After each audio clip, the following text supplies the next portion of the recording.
Assalamu alaikum. وعليكم السلام. My name's Abdullah. I'm from University of Bristol, actually.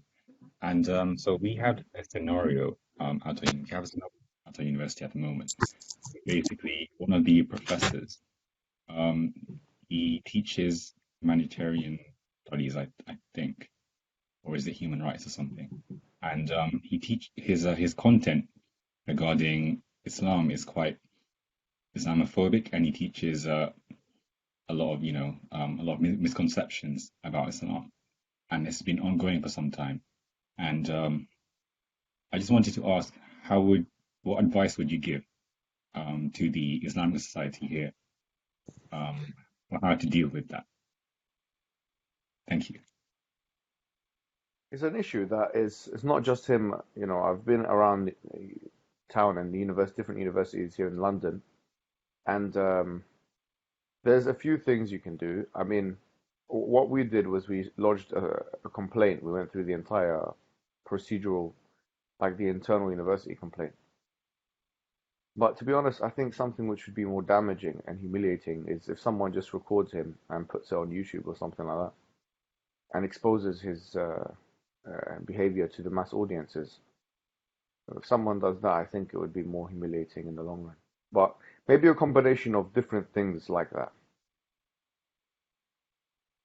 For example, trying the appeals procedure or the complaints procedure inside the university. And I'm sure there's lots of recording devices now. Just let him continue talking until he makes a huge blunder, and then maybe at the end of term, surprise him with compilation of his things on YouTube with a nice good title, a spicy title. Even if you have small channel, it would still get traction, I believe. Like, our university professor makes blunders on Islam or something like this. You can think of some title. So yeah, maybe expose him, and to complain about him. This is why a mixture of different things you can do there. I like that idea. Thank you very much. We were going to run a campaign and advertise it on social media and everything. But I No, don't believe do that yet. Get okay. some information. Get him to get the golden bullet. And the golden bullet is not him necessarily saying things which many academics, because academics in this country are very much protected. They have the right to say what they want, especially if they've been in the post that they have been for a certain amount of years. So most of the time, the complaints procedures will not be very successful. You will not be successful with it for the most part. So are you saying? The public thing is going to be more. It's a quick win, and it's more damaging, and it's more humiliating, because then you put his full name in the title of the video, and you just put it all over social media and put it all over the internet. And when people type his name in, they are going to see him making mistakes about it. And this is what you want. You want to show incompetence, because an academic is not afraid to have a maverick opinion, but an academic is ashamed to make mistakes on his field of expertise. So when you find that the academic makes certain mistakes, which are blunders, huge blunders, then I think you can use those, say, to run the campaign. And maybe if you we can help you with this campaign. I'd be much interested in that. So you're saying that basically the video proof would be much more effective than I think so. written. The internal complaints procedure is unlikely to get any traction, because once again, it's his opinion, and he's an academic. He's allowed to have those opinions under freedom of speech laws. But if he's making mistakes, historical, theological, philosophical mistakes on his supposed field of expertise, this will be a stain on his reputation, which is going to be much harder to recover from. I see. So when you say when you're talking about restrictions on freedom of expression, how far does this extend in like university? Well, hugely. You'll be very surprised. Especially with these things. These people are protected. I mean, the university, I'm not sure about the University of Bristol, but certainly most universities in the UK have an internals complaint procedure. The thing is, here's what you shouldn't do. So maybe these are some things you should do. Number one is don't reveal your cards in the class, especially if he's going to be marking any of your work. And especially even if you think that there is anonymity, because when you put your coursework and your exam, whatever, you're going to have like a candidate number, and in your mind you have this false illusion, which is actually false, that they don't know who you are. If they wanted to know who you are, they will find out who you are. Put it that way. And if they have something against you, they will put your grade down intentionally, you know, on purpose, just to because they can, and it's just a show of power for them. It's the only power they have, actually. This and the few peer-reviewed journals that they have, that they put up on ResearchGate and other journals that maybe only a handful of people will read. So that some of them get really excited with the power, especially over students. You have to be careful. Don't show your cards. You have to try and pretend, But if there's some kind of damage limitation, for instance, if there's Muslims in the class or people that are interested in Islam, that he's also kind of corrupting the minds of, then what you don't want to do is you want to avoid challenging him in public. You want to get those particular Muslims or those people that would be interested in Islam and speak to them in other places where he's not influential, because it's just like it's the setup of a classroom and the professor. He is always going to be the authority. He can shut down conversations. He can initiate them. It's just a disadvantageous structure. So you're going to have to get him out, all these students out of that particular environment. Take them if they're Muslims, say, I want to speak to you about something, blah, blah, blah. Or if they're not Muslim, but you think that they may be interested in Islam, or that they're sincere people, maybe once again, you'd want to do some damage limitation in a very clever and wise way. But don't show your cards to him, because if he's going to be marking your work, or if he knows people in the department, he can easily get you to fail your exams, basically. It's as simple as that. He can get you to fail your courseworks. All of this stuff has happened. I've seen it happen, and to people. And the complaints procedure can only go so far. They do have a complaints procedure in most universities, but, don't think that the person whose coursework is going to go to, that they're neutral people that don't have WhatsApp connection with your friend over there that, hates Islam. So be careful, because there is corruption within the. Don't have too much trust in the system.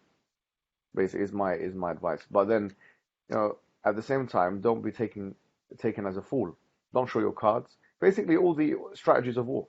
This is like life. You realize afterwards that the procedures that they have in place, it institutionally favors them, academics. Because they know they're going to be students like you. He knows he's going to ruffle your feathers. Do you not think he has protected his tracts? And do you not think he's thought about action, reaction, and what is the worst case scenario?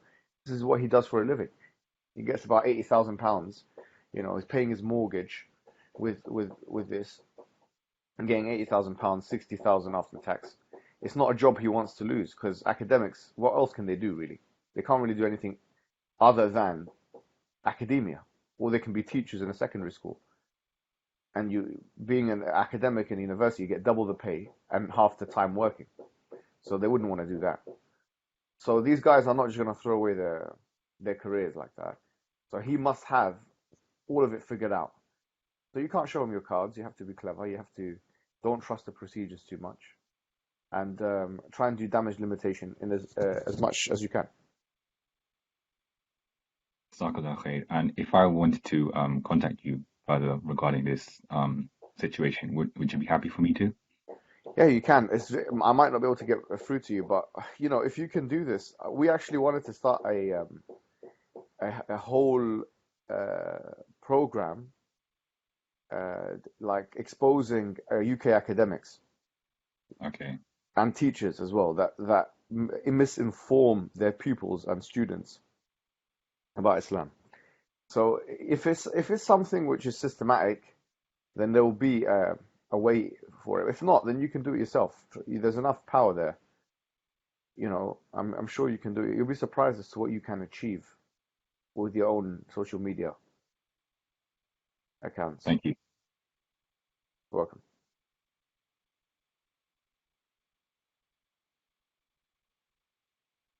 There are 2 questions in the chat. Yeah, I can't see them.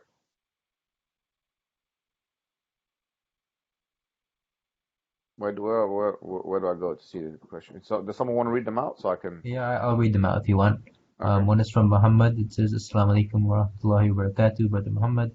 If a So, person was to ask questions about evolution and Dawkins' proposal that everything comes from one evolving cell, what would be the best way to approach the question of evolution and that proposal of Dawkins? so the person in our team that has been focusing on this the most is Sabur Ahmed, who's now doing his PhD on this, and I think his approach is probably the best that I've seen in the Muslim world, which is just to say that evolution, Darwinian evolution, is a working model which we accept as a working model. You know, just like any other working model, there are many working models. Now, theologically, we don't have issues with speciation or adaptation or any of those things. We have a direct problem with the evolution of Adam, or the first human being. We don't believe in the so-called out of Africa approach or the multi-regional hypothesis, so that we all came out of Africa or that we all evolved in different regions.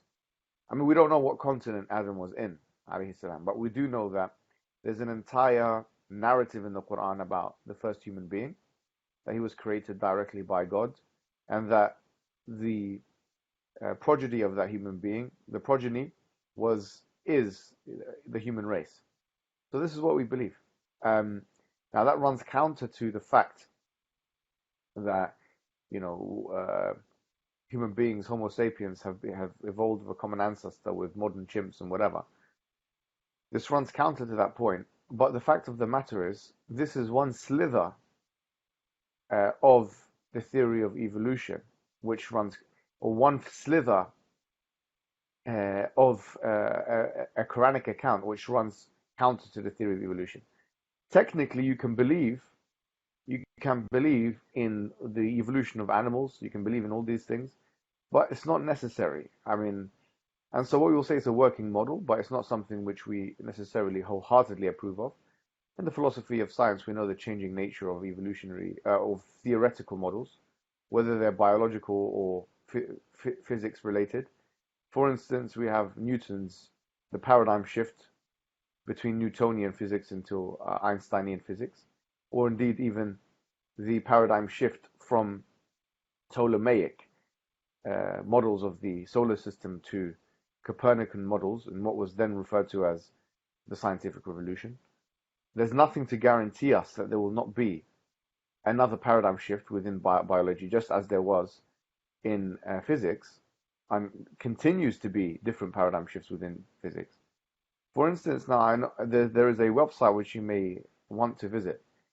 It's thirdwayevolution.com. I'm not sure if it's .com or .co.uk, but this is a website with esteemed biologists inside of it who make it candidly clear. I mean, we're talking about people like Dr. Dennis Noble of Oxford University. We're talking about Eugene Kuhn. We're talking about evolutionists or biologists from Japan and others. Like, it's a huge catalogue of different people, all of which say that the theory. This is what they say. They say the theory of Darwinian evolution does not answer some questions that we have, and they are now questioning the entirety of the theory, and they have made it a point of clarity to mention in their homepage that we're not creationists. Most of them are atheists or irreligionists. You know, we're not creationists. We don't, we're not involved in that debate. We're just simply voicing another voice in the scientific community. Richard Dawkins attacked Dennis Noble on this, in fact. And Dennis Noble is a very, like, if you see him in interviews, he has a very calm temperament. So he's not the confrontational type. He's just interested in biology. The point of the matter is, this theory, although a working model, and most of it we don't have an issue with, this theory is one of many different working models in the philosophy of science, which can change. So, for instance, if you go now in the London Underground, there is a map. This is called the London Underground map. And this map works as a heuristic. In other words, it's not to scale. In other words, the distance between Oxford Circus and Marble Arch is not represented proportionately on that map. Yet you may use this map instrumentally to almost, a perfect level of instrumentality. In other words, if you go into Marble Arch Station and you come out in Oxford Circus, this map will help you, will direct you, and it will get good results. Now, some people who make the argument that, well, the theory of Darwinian evolution, we use it to do all kinds of scientific things and even in medicine. Well, this is an argument from utility. Just as you use the London Underground map as a heuristic to get from place A to place B, you may use the theory of evolution in the same kind of way. Just because a theory is instrumentally true, it doesn't mean it's intrinsically so. So, for instance, Newtonian physics, you may still do calculations using the Newtonian framework, which may have a high degree of predictability, and which will explain the data in a very satisfactory way. That doesn't mean to say that there was no issues with Newtonian physics. I may even say the same thing about Ptolemaic geocentric models. Ptolemy was a Hellenistic physicist or astronomer who believed in the geocentric model, and he's got his whole theory of concentric circles and whatever. And they used this model to plan farming, etc. And they used it to good effect. This is why it was a shock to the scientific community in the 16th century when Copernicus and Galileo thereafter came with what they came with and crystallized what would then be known as the heliocentric model and initiated what is known in the history of science as the scientific revolution. So the issue is, you may have someone who is a skeptic atheist, and the nature of skepticism is that they have to question everything. I see no compatibility between skepticism and Darwinianism. I see no compatibility. If you are a true skeptic, you should look at the theory of Darwinian evolution, especially considering the fact that there have been so many paradigm shifts in the history of science. You should look at the theory of Darwinian evolution in at least an agnostic light, in at least an agnostic way. The fact that they are religiously affirming of the theory of Darwinian evolution, to me shows an inconsistency in paradigms. Moreover, there are many things in the theory of evolution, Darwinian evolution, though we've already stated don't go against our theological beliefs, are still extremely hard to believe when you think about them in the terms that they are described. So, for instance, David Berlinski, who wrote The Devil's Delusion, and he is an atheist, by the way, who does not believe in Darwinian evolution, and he in fact says candidly in his book, The Devil's Delusions, that Darwin was wrong. And in fact, he mentions Eugene Kuhn, for example, who I might add, is another person, is another scientist who's in the Third Way Evolutionary website and who is part of that movement away from Darwinian evolution, among many other people that he quotes, who use observable scientific datum to extrapolate the impossibility of the theory of Darwinian evolution. So, for example, there's like the Big Bang. Eugene Kuhn calls it something like the Big Bang,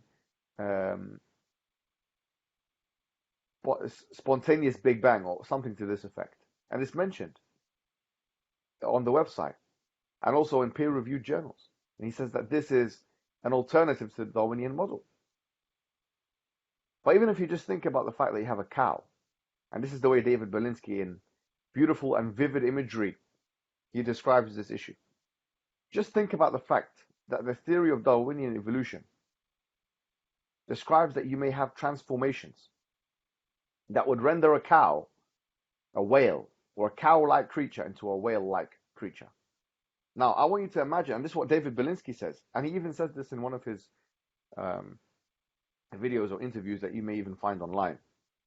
I want you to imagine the amount of transformations required to get a cow-like creature to a whale-like creature. I mean, the whale has a gill, whereas the cow has a lung.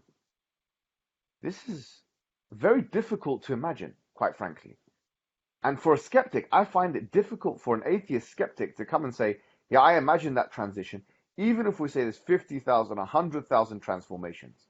Imagine what must change. And one particular evolutionary biologist, whose name skips my memory right now, he put it in a beautiful way, saying that, imagine having a Boeing 747, and as it flies, it's changing mid-air. The change has to be so that in order for it to continue gliding in the air, it can't be severe enough to change the apparatus of the plane. But when we put this into action, we're talking about the transformation from lung into gill. There are serious questions that come to mind as to how you may have some kind of intermediary.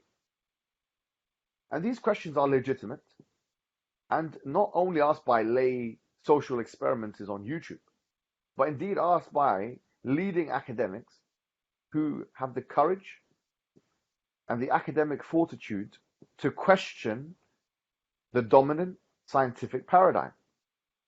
And you may remind the new atheist that it was exactly this courage and this intellectual fortitude and academic fortitude which helped cause the scientific revolutions aforementioned.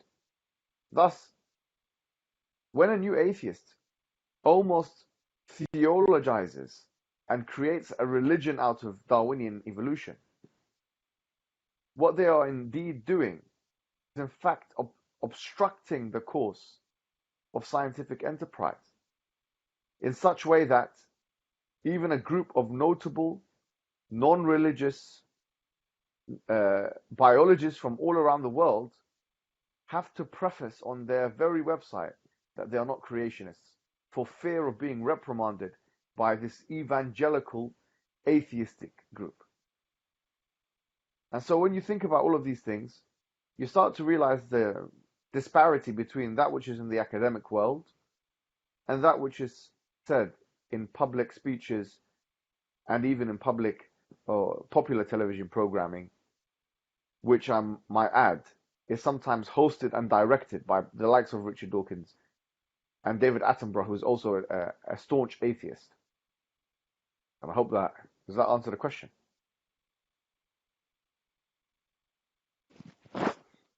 Oh, yeah. That was good. All right, thank you very much, brother.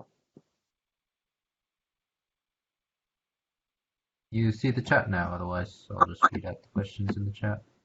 I can't see the chat, brother. No, can you just read out? Okay, yeah, that's fine. So Zakaria says, Assalamu alaikum, Muhammad. Great to have you here and follow you on the journey. I visited Speaker's Corner and heard you speak as well as on your channel. I'm a big fan and admirer of your speech and mannerisms concerning the deen.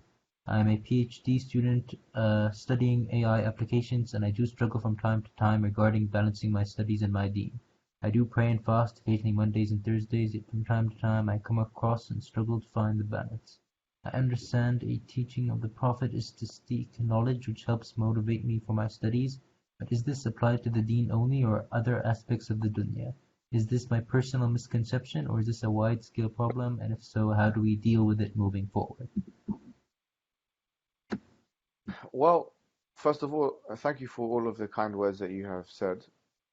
And it's good that you are thinking about seeking knowledge. The Prophet Muhammad sallallahu alaihi wasallam said, "May yuridillahu bihi khayran yufaqihu fid din." Whoever Allah wants good for, He will give him understanding of the religion. And there are many ahadiths. خيركم من تعلم القرآن وعلمه. The best of you are those who learn the Quran, for instance, and teach it, and even ayat in the Quran, which talk about ilm and the importance of knowledge. And we could even just have a lecture on that, but we're not going to do that. In terms of your question, there is a dua that is sometimes put in the books of Adhkar al-Sabah al-Masa, which is Allahumma inni as'aluka ilman nafi'an wa rizqan tayyiban wa amalan mutaqabbala. That, oh Allah, give me ilman nafi'a, which is beneficial knowledge, wa rizqan tayyiba, and good provision, wa amalan mutaqabbala, and accepted deeds. And the ilm nafi'a, it doesn't mean to say that ilm nafi' or the beneficial knowledge is only religious knowledge. That is because nafa' means useful. Something which is nafa' is something which is useful. And so the first thing you need to realize is that what you're already doing a PhD in AI, this will give you the qualifications and indeed even the knowledge to be able to apply what you are learning to context relating to da'wah. Now, how so? That requires brainstorming, and it requires thinking, and it requires looking at the gaps in the market. But there are many ways I can think of just from the top of my head. For example, the discussions on AI and how important these discussions are going to be in the next 30 to 50 years is something I believe is going to define the future of da'wah.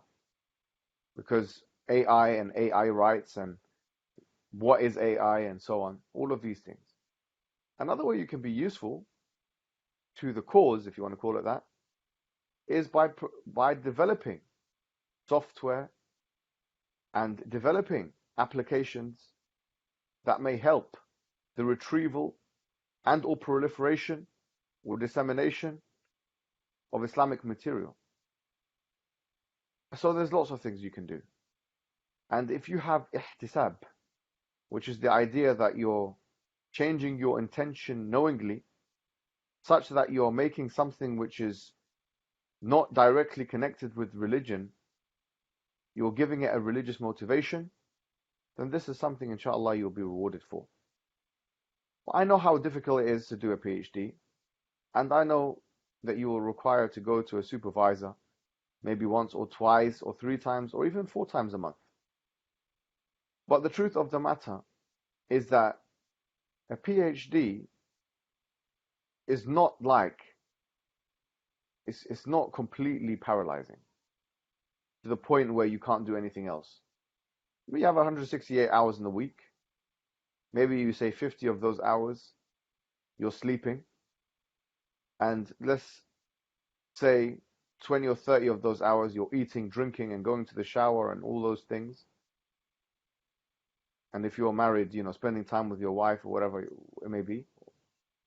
So let's give that another 30 or 40 hours. You have maybe 50 or 60 hours, and that is going far for your PhD. So you have a lot more left in the week. I don't know how long it is based on my quick calculations there, shorthanded calculations. So you should actually seek the deen knowledge, because the deen knowledge is the most important knowledge of all. Knowing who Allah is, connecting yourself with the Quran, reading the Quran, memorizing parts of the Quran, doing the Adhkar of Sabah and Masa. And the best thing is the consistent deed. وَإِنْ قَلْ, as the Prophet Muhammad said, even if it's small. Or as the Arabs say, قَلِيلٌ دَائِمٌ خَيْرٌ مِنْ كَثِيرٌ مُقَطَعٌ. That something which is small but consistent is better than that which is a lot but inconsistent.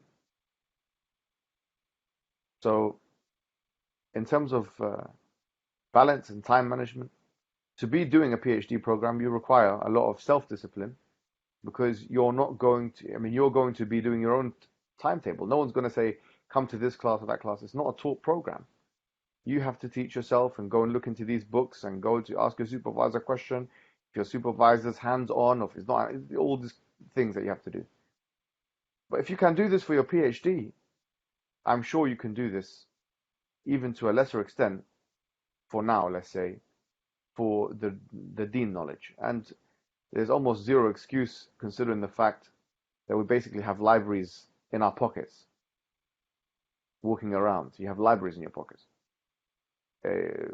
Any book you want, almost without exception, you can get it from on your phone, on the Kindle. You can press a button, it will come to your house. We're living in very strange times, but also sometimes that can be advantageous for us. So in summary, I think continue doing what you're doing.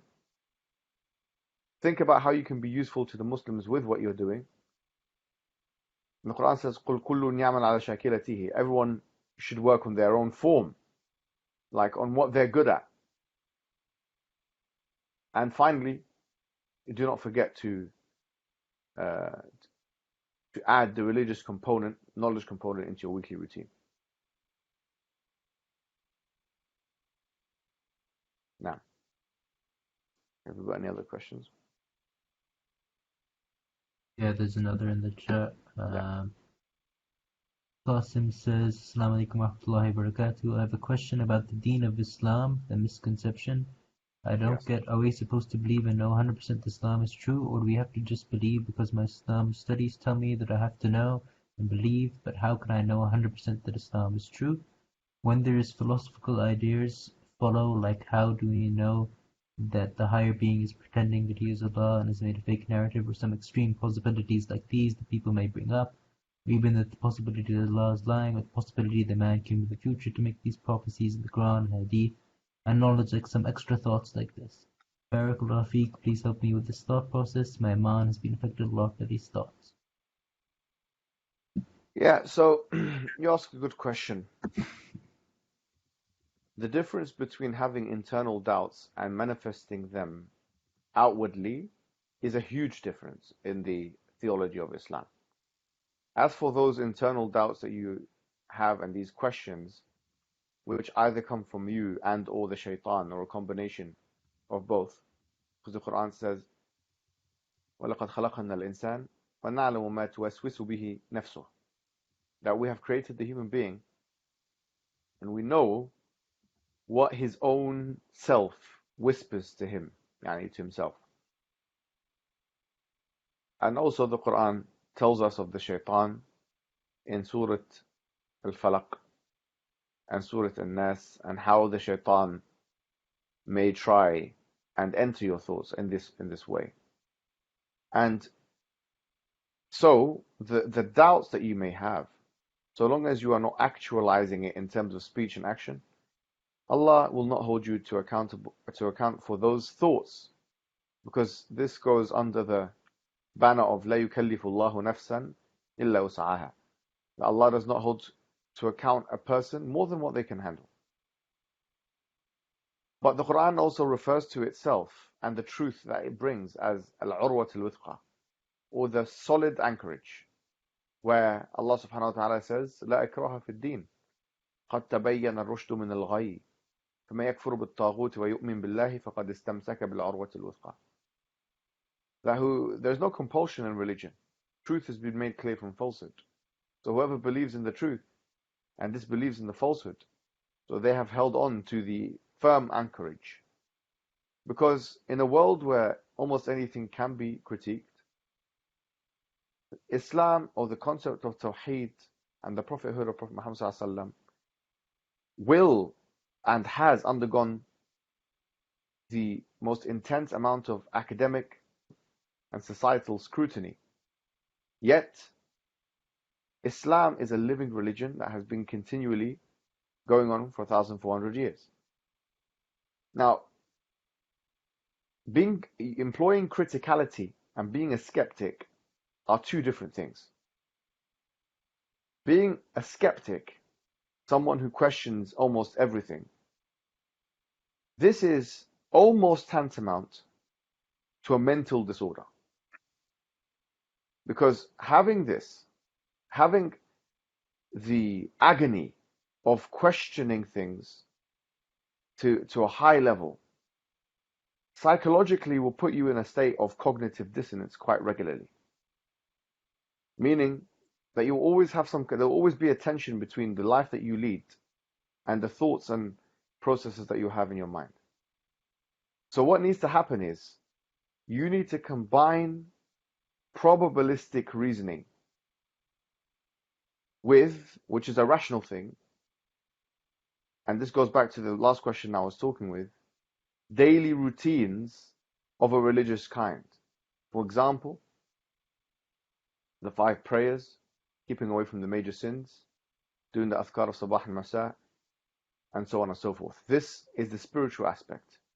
The intellectual aspect is to realize that actually, epistemologically, extreme skepticism is one of the weakest ways to know about reality.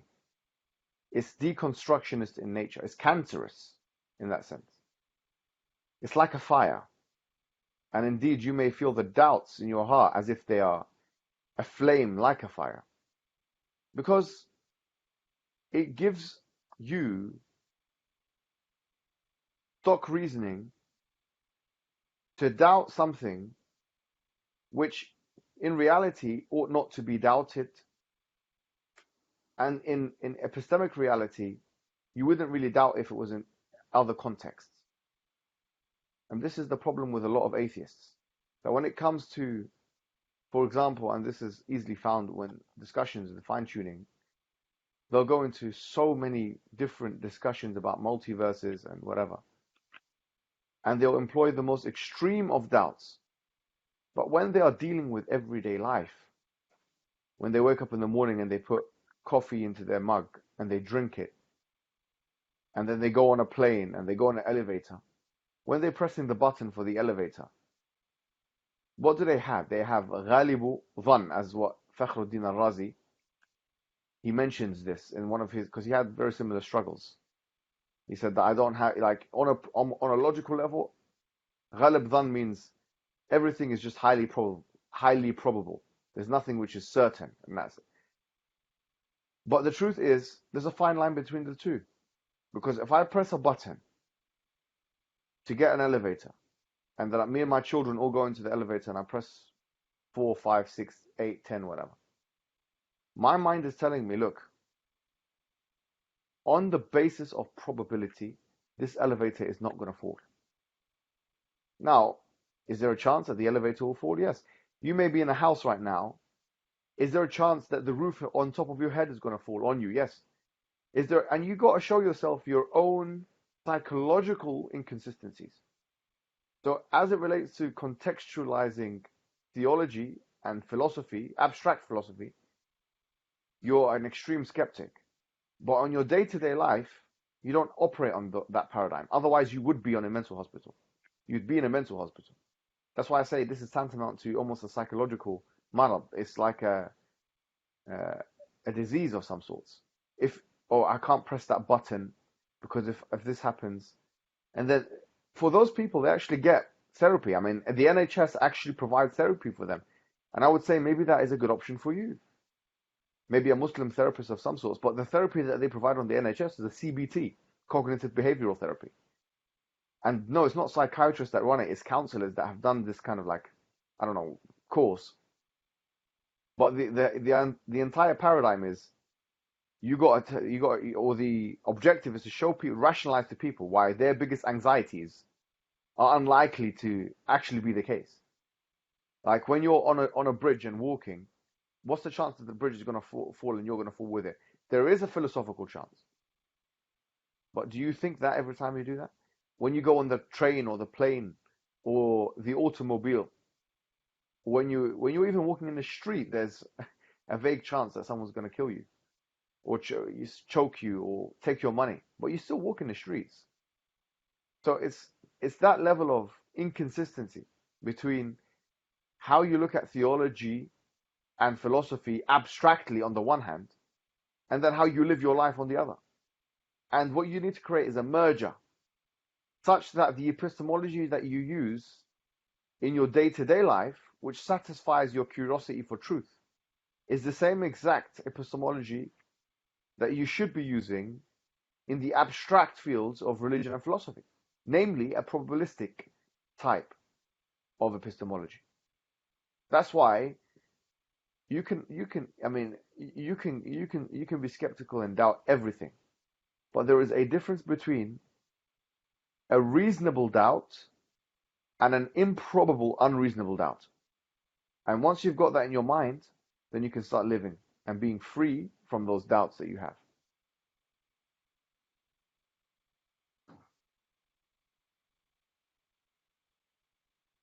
That's the end of it. Jazakallah. Yeah. Yeah, wait. Is You know, there- I have actually one thing. I know it's a stupid topic, but sorry Mm. about. Mhm. If you when they teach me in the Islamic studies, yeah, like you be certain 100%. Am I lying to myself that I'm being certain when I say yes to them, or is it come back to that first thing you said when Allah subhanahu wa ta'ala does not hurt me for those thoughts or punish me Yeah, for he those doesn't thoughts? punish you. No, it doesn't take into account. There's different like the Quran. It talks about different types of certainty. So ilmul yaqeen, which is the knowledge of certainty, or if you want abstract certainty, and then you have ainul yaqeen, the empirical certainty with your eye that you see it. And the Quran says, لَتَرَوُنَّهَا عَيْنَ الْيَقِينِ. You're going to see the hellfire as an empirical reality, something which you see, and you will find out this is certain based on that. So, and there's haqqul yaqeen, also mentioned in the Quran, which is the truth of certainty. So you can't say that yaqeen is actually a high level of iman. It's one of the highest levels of iman. But if you're not mutayaqqin, or you don't have full yaqeen, it doesn't mean you're a kafir. It just means that you have a lower level of iman. And the Quran addresses the people with no yaqeen, actually. For example, he says in Surah, I think in Muzammil, وَلِيَسْتَيْقِنِ الَّذِينَ أُوتُوا الْكِتَابِ وَلِيَزْدَادَ الَّذِينَ آمَنُوا إِيمَانًا.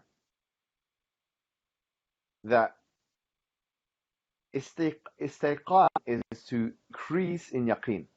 So Allah, in His Majesty, when He's, for example, doing certain commands or something, Allah said this is to help them get yaqeen. Because istayqin means that they don't have it yet, that they are getting it. للطلب, seen للطلب.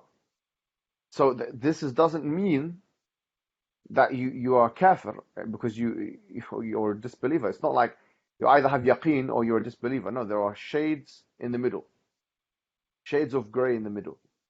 And so it just means that you want to increase that, and you should make specific dua that Allah give you yaqeen. Barakallahu feek. That actually helped a lot. Jazakallah khair. Thank you, brother. Awesome.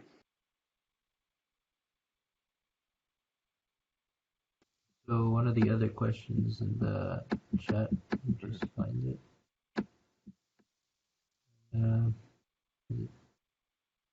Alaikum, how should we answer, are men and women equal in Islam? Jazakallah khairan. So we answer by saying through the Islamic paradigm, they are, but in a way which is different to the way that second wave feminists say that they are. So the Prophet says, إِنَّمَا النِّسَاءُ شَقَائِقُ الرِّجَالِ, that certainly men are equal to women. But he said that in the context of legislation. Because the Quran also says, وَلَيْسَ الذَّكَرُ كَالْأُنثَى, that the male is not the same as the female. So it doesn't mean that one is better than the other. It just means that they're not the same, which is an obvious thing, you would think. But the certain movements of today has made us cast aspersion on this notion, right? But the idea is that in terms of in front of the law and on a spiritual level, yes, there is equality. But there are some prescriptions, as everyone knows, which are exemptions to the law or to the rule. And everyone knows those exemptions.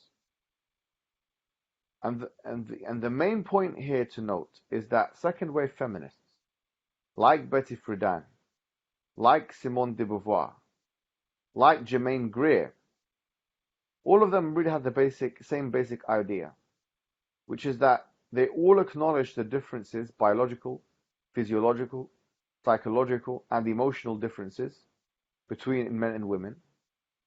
But they said, all of them, that despite those differences, that there should be equality between men and women in all cases, without exception. And we have seen the failure of the second wave movement to actually put that into policy recommendation format. Because we have seen that the major things that feminists have wanted proportional representation in is government positions and the top, let's say, FTSE 100 companies in the UK, or the top companies in the UK, or in any other part of the West. They haven't been consistent because they haven't asked for the same things in relation to, but not limited to, coal mining, the army, highly dangerous jobs, and so on and so forth. Feminists have not been asking, for the most part, second wave, for an equality of representation in those fields. And indeed, if they did, it would be a huge problem for them. To take the American example as an ample example here, America has had 11 wars since its inception in 1776, or its independence. 11 consecutive, or 11 not consecutive, 11 wars in its history. And many of those wars have had drafts, meaning forcible entry into the army, and those drafts have been male only. In other words, they force men to fight. Okay, now if you want a reversal, or if you want to recalibrate the historical injustices of inequality, what feminists should in theory be at least proposing abstractly is that there may be either a draft of the same magnitude for women that exist now, or that any other drafts that take place in the history of America or any other country should be 50-50 in terms of should have 50% males and 50% females. And this is why I recommend a book or a series of books written. Actually, I have some of them here. I have some of them here. I can show you them, but I'll just tell you the names of them. By Warren Farrell. Probably the best book to read on this is his book, The Myth of Male Power. He has another book called The Liberated Man. He has another book called The Boy Crisis, which is his most recent book. It's an interesting book. And obviously he believes in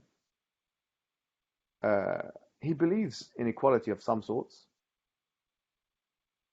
even on their paradigm, but he shows that how there has been inconsistencies to this regard. Now, if you don't like reading books, there is a documentary which you have to buy on YouTube, I believe.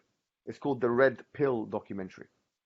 Now, I'm not saying I agree with everything on that documentary, but it's an interesting and highly edifying documentary which will give you another perspective. It's called the Red Pill documentary. And it shows you the backlash, and there's a whole genre of literature now coming out called backlash literature, which is supposedly a backlash to the second wave of feminism. And interestingly, the work that has been done by professors and academics on this field is extremely damning to second wave notions. For example, James Tooley, that's Tooley, has written a book called The Miseducation of Women, I believe that's the name of his book. And he was originally in the University of Newcastle. I think now he's in Buckinghamshire University. Conducted one of the most cross-cultural or biggest studies, and quotes many studies showing that 30 to 40% of women today are more unhappy in terms of psychological welfare than they were before the second wave of feminism. That's almost 50% that report that they are more unhappy. And he believes that the main reasoning for this is because of the misguided, in his own terms, misguided and destructive second wave prescriptions of devaluing the wife, and by extension the homemaker, or whatever they call women that stay at home nowadays, what's the politically correct term, and the mother, which is even more detrimental. So when women now, they decide to, they prioritize careers over family and motherhood, they report, according to these studies, much more unhappiness in their life, as was the case before such movement had its pervasive and corrosive impact. And this is why many people are leaving feminism, such that YouGov, one of the surveys, I believe it was less than 10% of German women who identified as feminists. Because it just does not take into consideration the physiological, the psychological, the emotional, and the physical differences between men and women. I'll give you one really interesting example, which I believe, I'm going to read out the abstract of this. It's really interesting, and the reason why I'm actually, one second. Yeah, okay, here we go. It's a peer-reviewed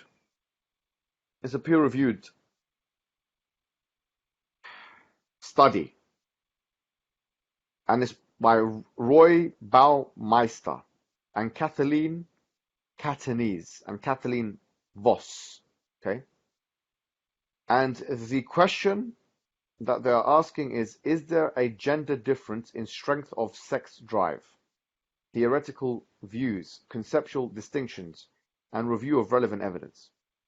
And I'm just going to read the abstract here to show you the fallacy that has been presented, which is that on a sexual level, sexual drive level, there is no difference. And this is something which is rampant in second wave feministic literature. There's no difference between man and woman. Both of them have the same level of sexual attractivity and motivation. The abstract says this: the sex drive refers to the strength of sexual motivation. Across many studies and measures, men have been shown to have more frequent and more intense sexual desires than women, as reflected in spontaneous thoughts about sex, frequency and variety of sexual fantasies, desired frequency of intercourse, desired number of partners, masturbation, liking for various sexual practices, willingness to forego sex, or obviously lack thereof in the case of men, comparative to women, initiating versus refusing sex, making sacrifices for sex, and other measures. No contrary findings indicating stronger sexual motivation among women were found. Hence, we conclude that the male sex drive is stronger than the female sex drive.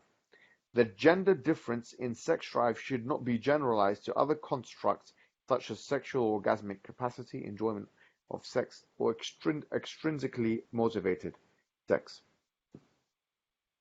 Why did we need to put tens of thousands or maybe even hundreds of thousands of pounds or dollars for such a huge study to be done, outlining what the Bedouin or an Eskimo or a farmer would have told you without requirement of any academic qualification. Anybody who has sexual experience with a woman, almost everybody will, this is observation. But the second wave feministic model has made us so ignorant of our differences between men and women that we need to put tens, if not hundreds of thousands of pounds into studies that tell us the male sex drive, the conclusion of is that the male sex drive is stronger than the female sex drive. And this is not a lone study. By the way, there are many studies like this. There is almost nothing in the literature that indicates the opposite of this. So why do we need to put money into it? It's because the feminist movement has made us stupid, has made us dumb, has actually made us question the obvious. It makes us, you talk about doubts, it makes us skeptics of observable realities. And as such, it has been a great failure. It has been a great failure on every single front. It's been an educational failure. It's been a psychological failure. It's been a sociological failure. And that is why people are chucking it away.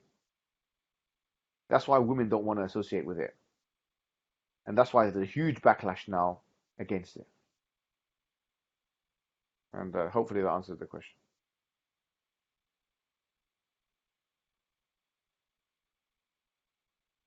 You go with the next question, brother? Yeah, so which modern day Arabic dialect would you say resembles the closest to the classical Arabic dialect, the one found in the Quran? There's a difference of opinion among linguists on this. And I'm not a linguist, so I would have to suspend judgment on this particular question.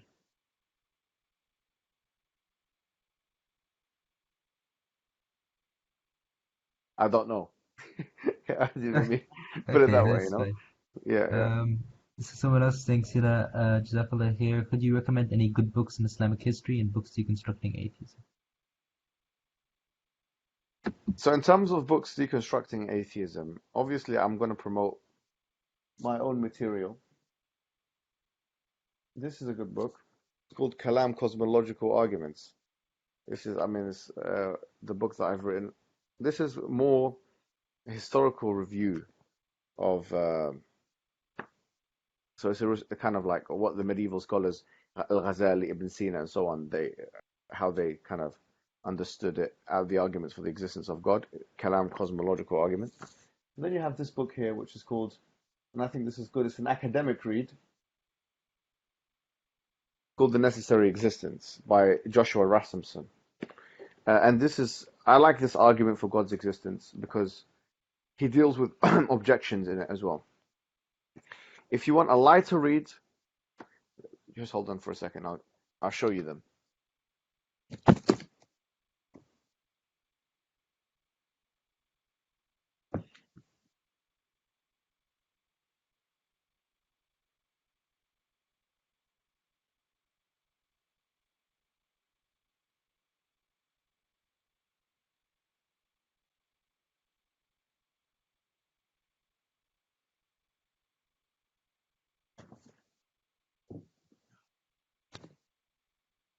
Yeah, I'm just in, this is my office, the bed. It's my office. So, show you some of the books that we got here. All right, so this book is good. It's for atheism. This one's a very accessible read. It's by, once again, Joshua Rasmussen. It's called How Reason Can Lead to God. How Reason Can Lead to God by Joshua Rasmussen. Excellent book. Very, very, very accessible. You can read that.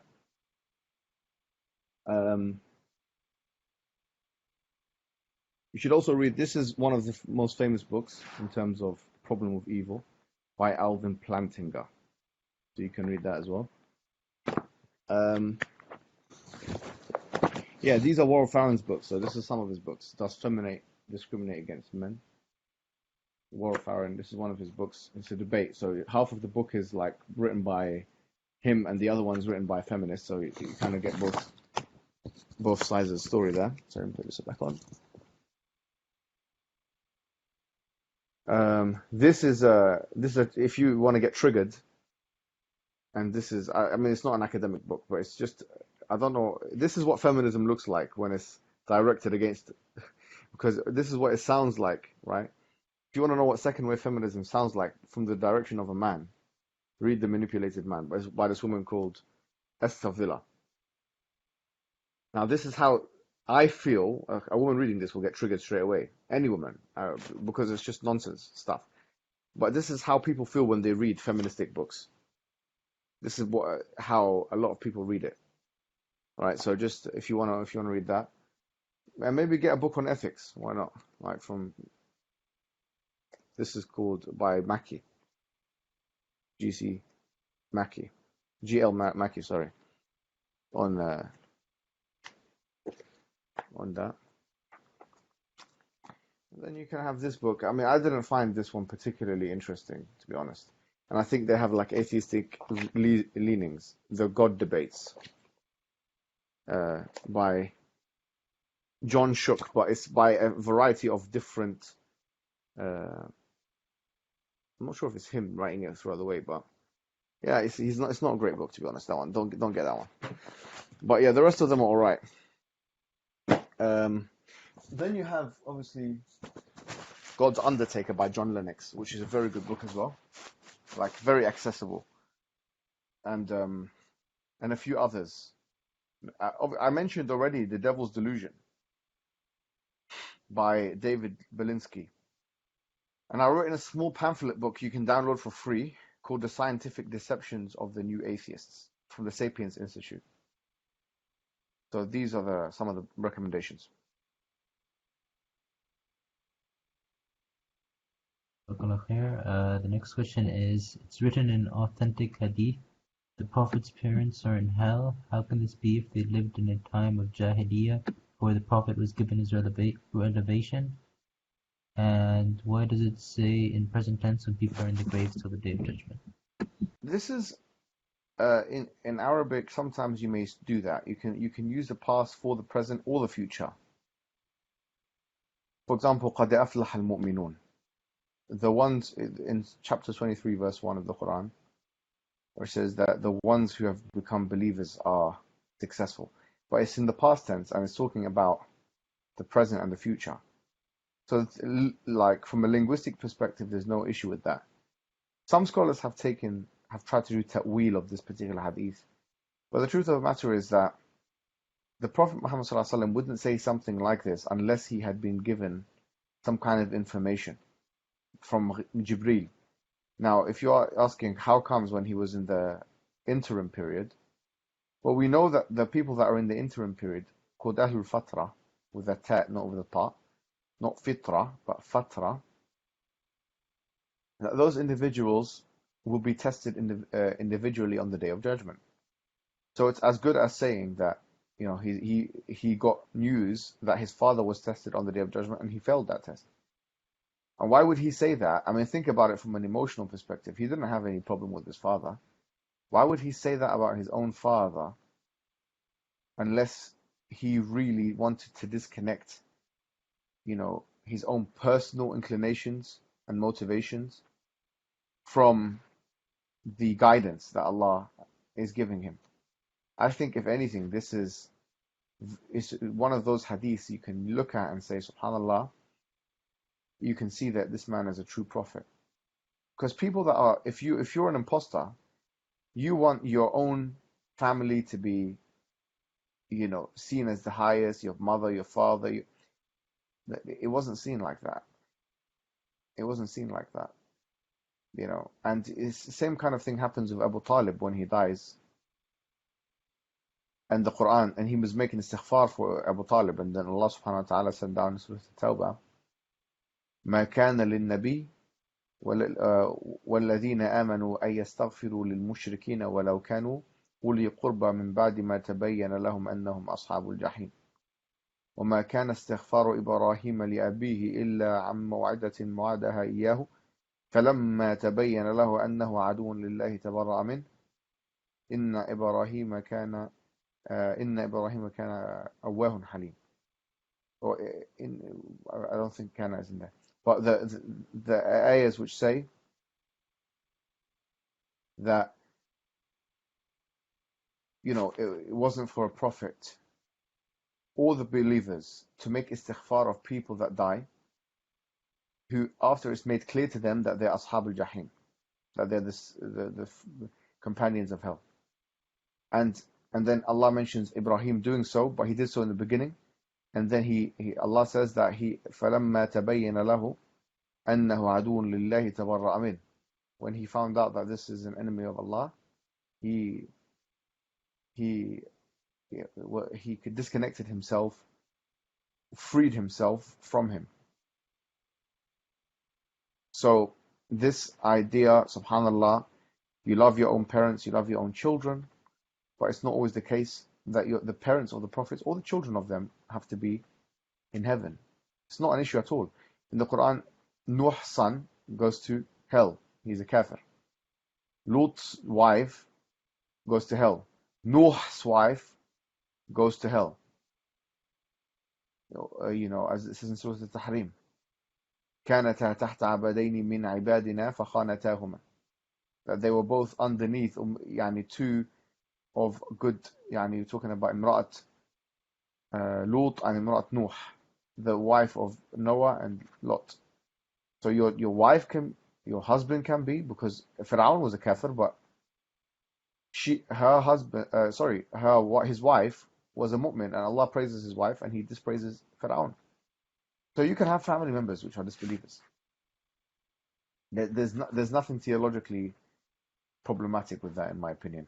And it's, if anything, it's a proof of prophethood, actually, if you think about it with attentiveness.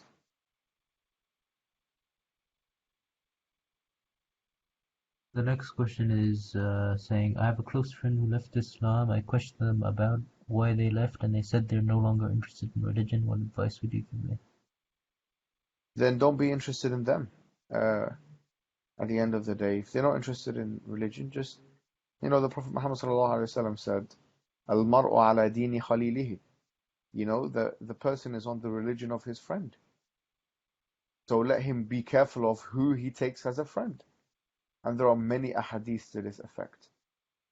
So if you don't see yourself having an influence on her, I would say to you to disconnect from this individual, you know, and find new good friends, spiritually uplifting, productive friends. Otherwise, she's going to drag you down with her, believe me. So don't say anything to her. If she's not interested and she's putting her fingers in her ears, then you know what? We've got other people out there that will be interested in religion. You don't need to be interested in it. But don't waste your time with this person. Honestly, if that's how they're speaking, if they don't come to you asking, then don't waste time with them. In fact, try and cut them off. Or if at least not cut them off, try and separate yourself from them and reduce the time you spend with them. And if you do spend time with them, at least one in every 5 or 6 times you see them, bring up religion. And if you find that they are so allergic to it on these conversations, then cut the person off, because they're a waste of your time.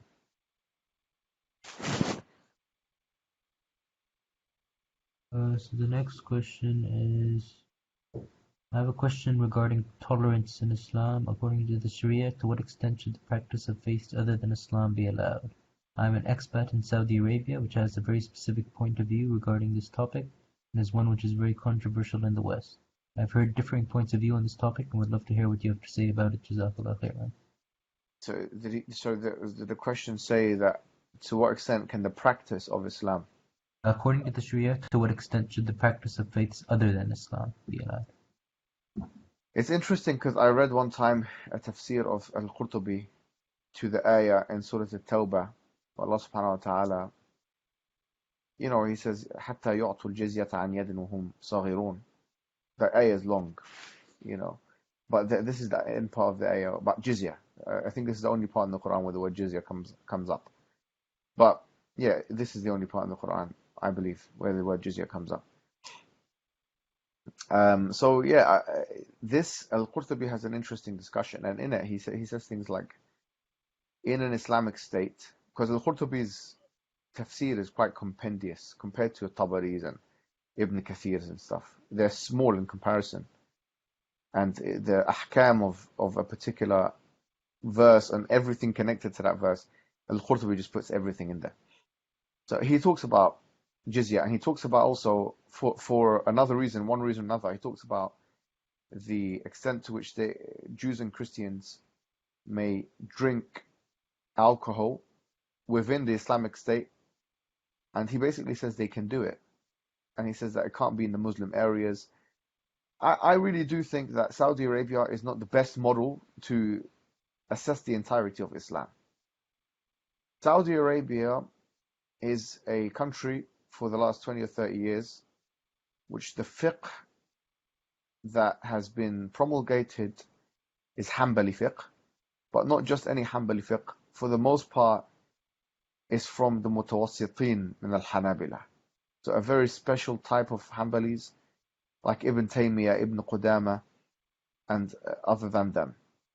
And so obviously Ibn Uthaymeen, who is one of the big scholars, he, in terms of fiqh, he basically follows Ibn Taymiyyah, which can be good and bad. I'm not saying it is what it is. That's just how it is.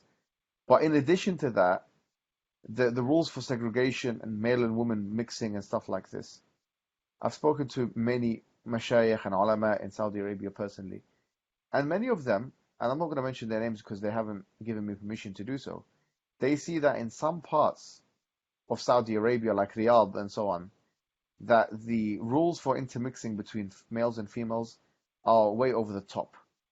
And the cultures and traditions are way over the top. It's nothing like what was there in the time of the Prophet, where the aswaq were basically free mixed, and where you walk in the street and it was basically free mixed, and you'd go into the masjid and basically there was men and women in the same place, but there was no barrier between them.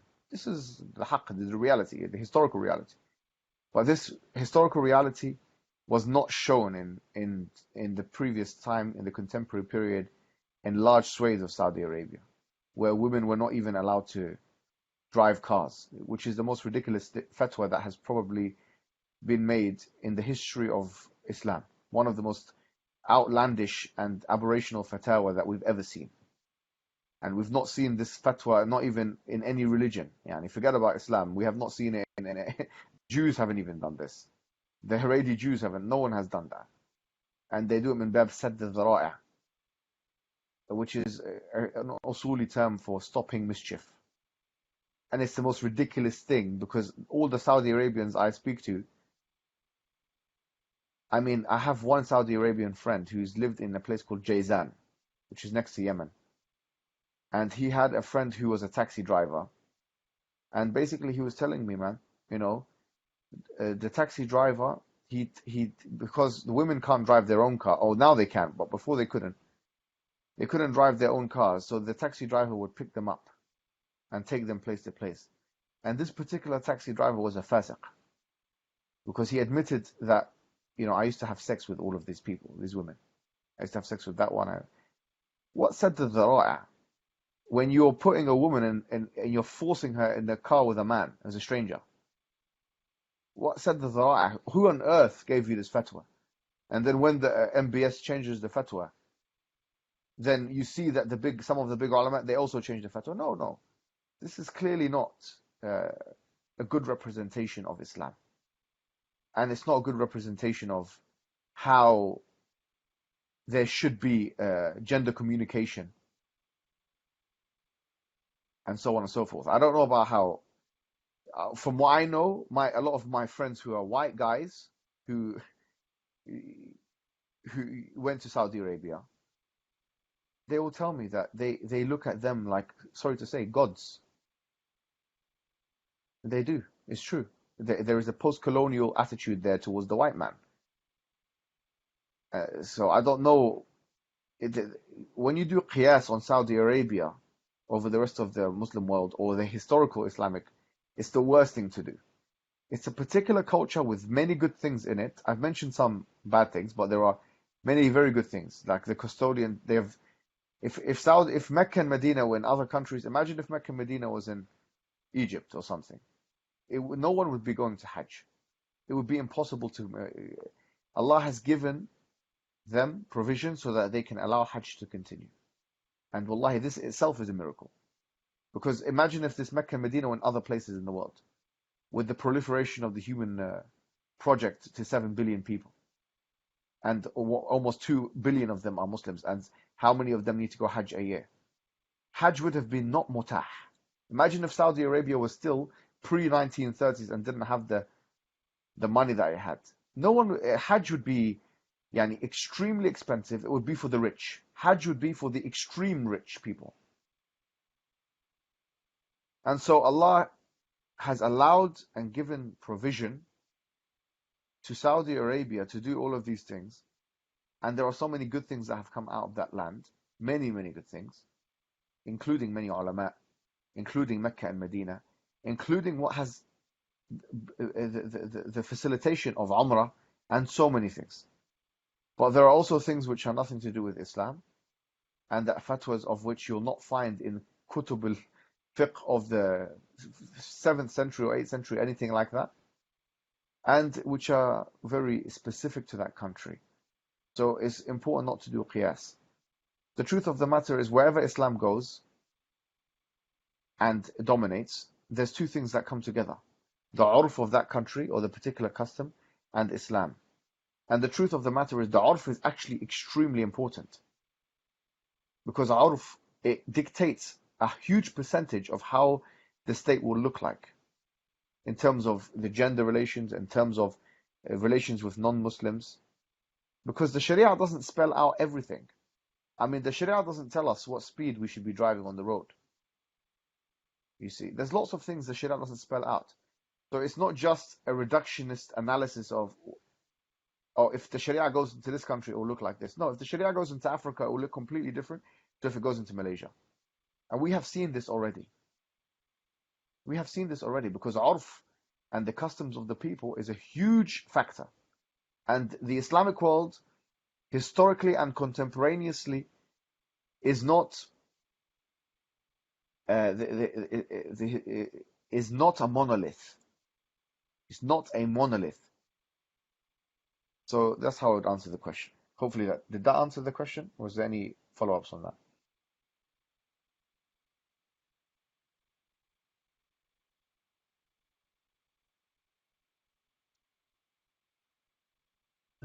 He's saying great answer. There are a few Okay. more questions. I'll just try to quickly go through them. One person saying, what is the response to the questioning of why the Prophet ﷺ said, whoever you find doing the action of the people of Lut, kill them, the one who does it and the one to whom it is done? I don't know of the authenticity of that hadith. And that requires bahth. But it's definitely not ijma' sahih. Because if it was, the Ahnaf would have nowhere to go. Because the Hanafi school of thought does not stipulate any punishment for homosexuality. There is no punishment, even if there are witnesses. And that might be a big... but this is manqul, even the Hanabala do naql of that. Ibn al-Qayyim al-Jawziyah in his kitab al-Da' wal-Dawa, he mentions that the Ahnaf have no...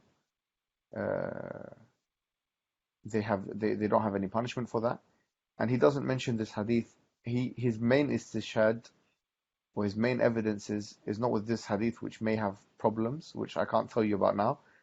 But his main istishhad is with the aqwal of the Sahaba, or the doings and of what the friends of the companions of the Prophet did. So in terms of the Hanafi school, which is the majority of the Muslim world, there is actually no punishment for this sexual behavior. In terms of the other madhahib, there is a punishment, and however, lesbianism, two women having intercourse, it's not even seen in the Sharia as intercourse, quite frankly. But it's sexual play, let's say, or enjoyment, or pleasure, or gratification, whatever you want to. There is no death penalty for that, or actually there's no stipulated punishment for that. So most scholars say there's ta'zirat. Tazirat are basically whatever the decision of the disciplinary position is of the Hakim. And so, yeah, that's how I would answer this. One other question is, in the modern era, there is so much hizb amongst Muslims, so much so that the da'wah has shifted from calling to Islam to defending and refuting sects. Any thoughts and advice about this? Yeah, and that's something which the Prophet foretold. He told us the hadith of iftiraq and even the Quran really. كل حزب بما لديهم فرحون. Every hizb from what they have are happy, and obviously what we want to do is keep away from tahazzub or hizbiyah. But it's important. There are some people. This is what you have. There's negotiating tables and there's battlefields, and that's life. Look, life is just negotiating tables and battlefields. And whether it's inside of Islam or outside of it, whether it's with your family or your friends, whether it's with the community or not with the community, you have to decide whether the course of action that you're going to take with said person or said people is going to be a battlefield action or a negotiating action. That's basically it. People you love and people you want to cooperate with, then there is negotiation. If they show that they want to be peaceful, then you have to be peaceful. The Quran even says this about enemies attacking Islam. وَانْجَنَحُوا لِلسِّلْمِ فَجَنَحْ لَهَا وَتَوَكَّلْ عَلَى اللَّهِ. And if they lean towards peace, then also lean towards it and have reliance upon Allah. But it doesn't mean to say now that there is no place for having battlefield action with people within the religion who are spoiling it from within. Because this is so important that the Quran dedicates so much content to dealing with the munafiqs, the hypocrites, the ones who pretend to be a Muslim, and actually are not Muslim. And Allah threatens them, He humiliates them, He exposes them, and He warns us about them. And so the same kind of thing needs to be done with extremists within our own midst. And we have our own understanding of ghulu and extremism, by the way. And the Prophet said, إِيَّاكُمْ وَالْغُلُو فِي الدِّينِ. He actually said, beware of extremism in religion. The Prophet said that. That's a hadith. And so we need to identify the extremists. And I'm not just talking about terrorists. We're talking about madakhila, terrorists, this one here, this one there, extreme militia supporting Shia, Khomeini supporting Shia. All of those people we need to know who they are, and we need to be careful of them. And we need to deal with them accordingly, and we need to have a polemic against them in the lawful and ideological way that they need to be dealt with. Otherwise, what's going to happen is it's like a cancer. It's going to eat us up from within. So anyone who wants to get into da'wah, it's foolish to think, and it's naive and gullible that you're going to come in and everyone is going to be on your side just because they claim that they are Muslim. You need to be as wary of the Muslims, if not more wary of the so-called Muslims. A lot of them have agendas. A lot of them want to see your downfall. A lot of them want to break Islam from within, as you are from the enemies outside. You need to be looking everywhere. And this is life. And we're not in an idealistic world. The fact that Islam has almost 2 billion followers, it means that the problems are going to be compounded. It means that there are going to be more of these figures and people that they have these inclinations. Which is why I believe that, there's two approaches. Either be silent and ignore them, and then all of these particular groups they're going to have their own spokespeople and salesmen, and they're going to bring in our vulnerable, normal, mainstream youth into their ranks. And it was the silence of the Muslim community that led to the fact that you have these cults in the first place.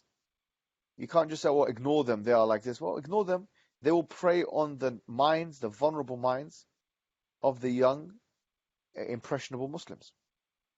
So my approach is not to ignore them, to actually face them head on.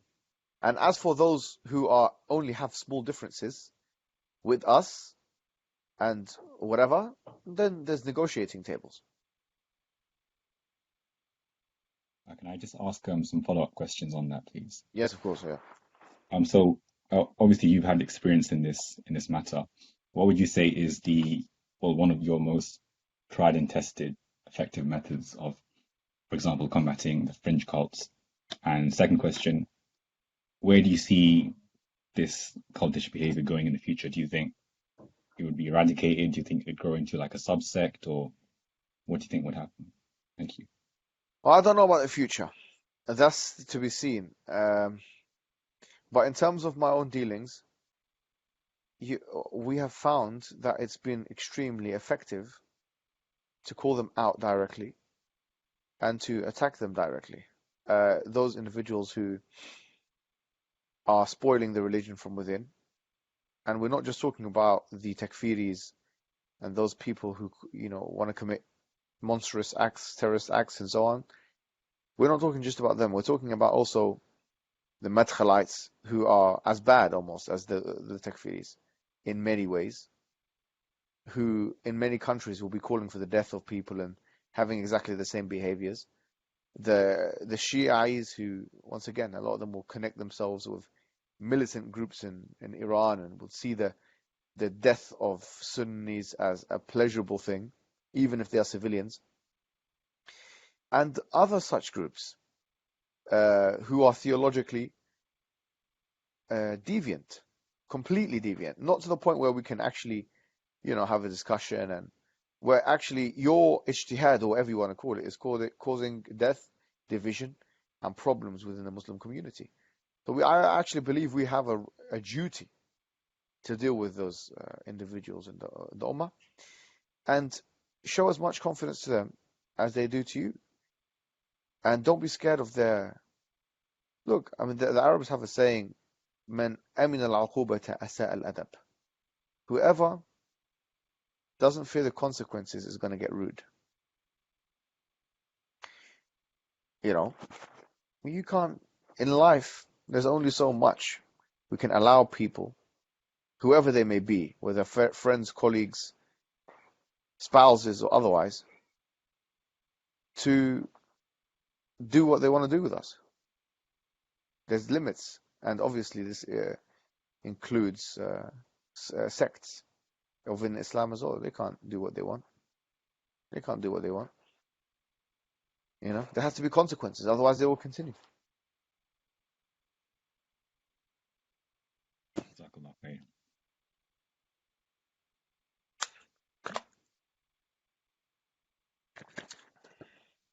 So I know time's getting on now, so I'll just wrap up with one last question. Yeah. So Mus was saying, Jazakallah khair for the answer and your time, Brother Muhammad. Will you be doing Q&A like this in the future? Is that the last question? Yeah, because I know time's getting on for everyone. So Yeah, I mean, I don't know. We'll have to see. We'll have to see, inshallah. yeah, Jazakallah khair for the talk. It was very beneficial, I think, to everyone here. Jazakumullah khairan, man. It was beneficial for me as well. Come to Bristol next time, Akhi. It has to be done, brother. Inshallah. Oh, I can see the look at this. Subhanallah. There's people on the chats. I can see the chats now. Yeah, let me quickly look at it and see if have we missed anything out on the chats, brother? One or two other questions, I think, if you want, you can answer them. Wait, Where are they? Let's get them out of the way. No one put anything now because I know I can see. Just so I can feel like everyone's gone down to they want. Where are the questions? You read them quickly, bro. So one is, let me just quickly find them. Read out the question from Sina. It's from there onwards. Those are the last Yeah. section of questions. So, could you also recommend any good books in Islamic history? Well, yeah, Al-Bidayah wa Nihaya of Ibn Kathir is an interesting book. If you want, there's actually some books written by non-Muslims which are quite good. Um, one of them, let me get the full name of it in English, because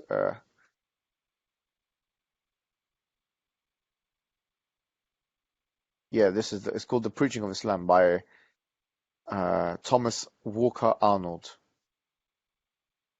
This is a very good book. Actually it's very good. It's pretty, and the fact that it's a non-Muslim as well that's written this, it makes it a good source for someone if you want to kind of reference it to people.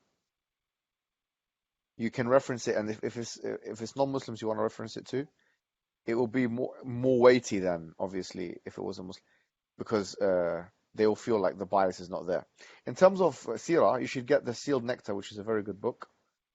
And if you're talking about general history, then A Brief History of the World, I think that's what it's called. It's a very good book. I read it some years ago now. Is it called A Brief History of Time? No, of the World. Yes, it's by no. Maybe no, it's not. A Little History of the World. Sorry, by Gombrich. E.H. Gombrich. You can get it for £4 online. It's a good general history book to have.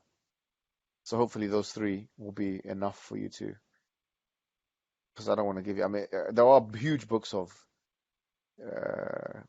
history, but for the most part, people are not going to be reading those. These are very readable. Well, they're very readable and accessible as well. So one other question is, what direct evidence is there from the Quran and Sunnah that a judge can decide a tazi or punishment made up by themselves, even if that punishment has never been stipulated in Sunnah ever? Yeah, so for example, what direct evidence is there from the Quran and Sunnah that you can do what direct evidence is there in the Quran and Sunnah that when Allah subhanahu wa ta'ala says, for instance, in Surah Al-Ma'idah, when he says,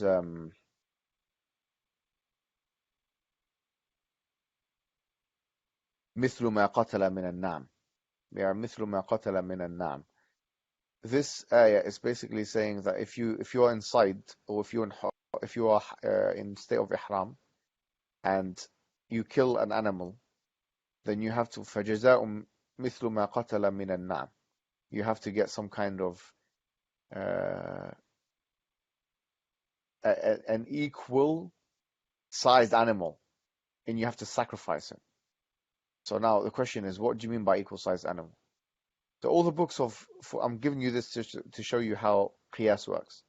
For instance, all the books of fiqh say that if you, for example, kill a camel, you have to substitute it with an ostrich. What's a camel got to do with an ostrich? They say because it's quite similar in size, and they're doing their own ijtihad here. So Shafi'i, he writes in his book Risala that in issues where there is no clear nas, there has to be qiyas that is made. Now qiyas is the fourth principle of extrapolation of many. Quran, Sunnah, Ijma', then qiyas. Because I could ask, what is the direct evidence of marijuana being haram? I mean, what is the direct evidence of mortgages being haram? Mortgages are haram because the hadith, first of all, it says riba, but then the hadith talks about what kind of riba. That's tafsil of it. It says al-dhahabu bil-dhahab. The hadith of Abdullah bin Samit, which is the Umda hadith, the key hadith. al-dhahabu bil-dhahab, yad biyad, yani hand in hand, dhahab bifidda. You can't sell gold for gold or silver for silver. So a Zahiri that doesn't believe in qiyas, as many Zahiris actually, by the way, do believe in this, that this is not talking about currency, and therefore mortgages and all of this is halal, because they don't believe in qiyas. And likewise, they also they would be saying that if we're talking about khamr has direct connotations. Yes, and Umar said ما يسكر العقل and so on, but the truth is there is a qiyas that is done from the wine that was drank at that time to the marijuana, which has the same effect, intoxicating effect. So this is the process of qiyas.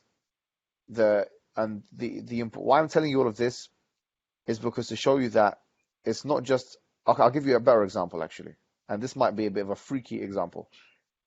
But this is a freaky example. Where does it say you cannot hit your parents in the Quran? It doesn't say you cannot hit your parents in the Quran. But it says وَبِالْوَالِدَيْنِ إِحْسَاهَا وَلَا تَقُلْ لَهُمَا أُفٍّ وَلَا تَنْهَرْهُمَا. Yeah, and all of these things. Don't say uff to them, be good to them, etc. But it doesn't say don't hit your parents. It doesn't actually say don't hit your parents. Okay, I've got another one, even more ridiculous, and this yani, shows you the futility of arguments from a literalistic perspective without qiyas. I would say, where is the evidence? This is going to be disgusting, so I apologize in advance. Where is the evidence in the Quran and Sunnah? Because zina in the Quran and Sunnah, in the fiqh definition, means it like the hashafa goes into the farj al-mar'a, which basically the head of the penis goes into the. That's what it goes in. So if I say, okay, I'm zahiri now, where's the direct evidence, for the sake of argument, that oral sex between a man and another man, not even a woman, another man, that is, where's the direct evidence that says that that's haram? There's no direct evidence, but we know that Allah, He done them of the luwat, of whatever you want to call it, the action of homosexuality, and we do qiyas, any sexual interaction between man and woman. Bab awla, this is maqis alayh, by the way, it's not mantuq. This is, there's no clear thing that says don't do this, but it's all qiyas. And if you get rid of qiyas, you're going to start making a mockery out of the religion of Islam. Which is why now the ulama, when they say ta'zir or there's some kind of other punishment or something like this, they're doing a kind of qiyas, and they're doing it on other ahkam which are similar to it. So you have to be careful, because the hard line zahiri, not just a Salafi approach, the zahiri approach. Because there's a Salafi approach of fiqh tarjih. This is al-qawl arjah. They don't believe in madhahib, and so they'll say that this is more the stronger opinion. Okay, for instance, than this. But then there's the zahiri approach, which says that basically we won't accept anything unless it's specifically mentioned, like by word and by letter. And that's not how the jurists understood it, and that's not how the Salaf understood it. That's not how anybody understood it. And that's why Shafi'i wrote this book called the Risala, which he put the principles for a scholar to look at when they are talking about ahkam. It's not for anyone to just say, oh, direct evidence, this and that. Because if you want direct evidences like this, you're going to not find them on very key issues that if you allow, the religion will become some liberal religion or some ridiculous thing, Abu Layth style, this guy, this individual religion. You don't want this. So that's why it's important to stick to the bulk of what the ulama have said and to follow that mainstream. And inshallah, anything that comes away from that should be a red flag immediately.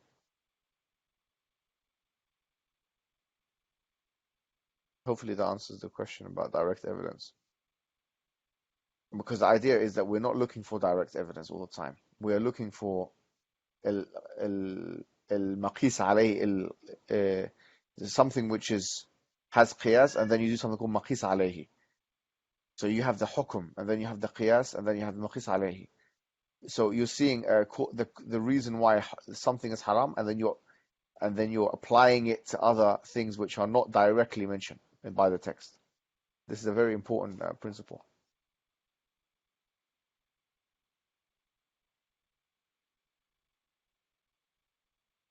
Any follow-ups on that? That's all the questions.